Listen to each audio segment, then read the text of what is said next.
சிவகங்கை மாவட்டம் கீழடியில் நடைபெற்று வரும் 2ஆம் கட்ட அகழாய்வு பணிகள் இறுதி கட்டத்தை எட்டியுள்ளன. இந்த ஆய்வில் சங்ககால கட்டடங்கள், நகர அமைப்புகள் கண்டுபிடிக்கப்பட்டுள்ளன.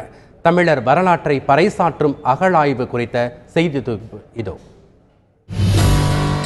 இந்திய தொல்லியல் ஆய்வுத்துறை சார்பில் சிவகங்கை மாவட்டம் கீழடியில் நடந்து வரும் மிகப்பெரிய அகழ்வாராய்ச்சி பணியின் 2ஆம் கட்ட ஆய்வு இறுதி கட்டத்தை எட்டியுள்ளது.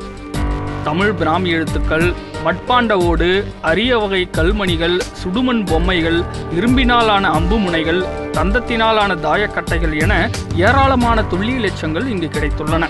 இப்போ இரும்பலான பொருட்கள் கிடைச்சது, கண்ணாடிகளாலான மணிகள் கிடைச்சது, தந்தத்தாலான தாயக்கட்டைகள் கிடைச்சது, சுடுமண்ணில் செஞ்ச உருவங்கள், செமிப்ரிஷியஸ்ன்னு சொல்லக்கூடிய அந்த கற்களாலான இந்த கார்னீலியன், அகேட்டு, சால்சிடோனி, கிறிஸ்டல், குவாட்ஸ், சுடுமண்ணில் செஞ்ச இந்த வண்ண மணிகள்லாம் கிடைச்சது. புதையுண்ட சுடு செங்கற்களால் ஆன கட்டிடங்கள், நீண்ட நெடிய சுவர்கள், செங்கற்களால் ஆன வாய்க்கால், ஆலைக்கான கட்டமைப்பு போன்றவை நவீன நகரத்திற்கான அடையாளத்தை எடுத்துரைக்கின்றன. தமிழகத்தில் இதுபோன்று அதிகமான சங்ககால கட்டிடங்கள் இங்குதான் கிடைத்துள்ளன.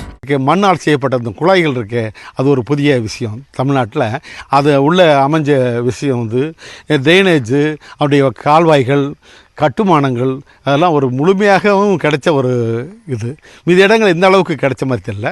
இன்னும் ஆழமாக தோண்டும் போது அரிய வகை வரலாற்று ஆதாரங்கள் கிடைக்கும் என எதிர்பார்க்கப்படுகிறது. இங்கு கிடைத்த வரலாற்று பொக்கிஷங்களை மக்கள் பார்வையிடும் வகையில் அருங்காட்சியகம் அமைத்து பாதுகாக்க வேண்டும் என்பதே கீழடி மக்களின் வேண்டுகோளாக உள்ளது.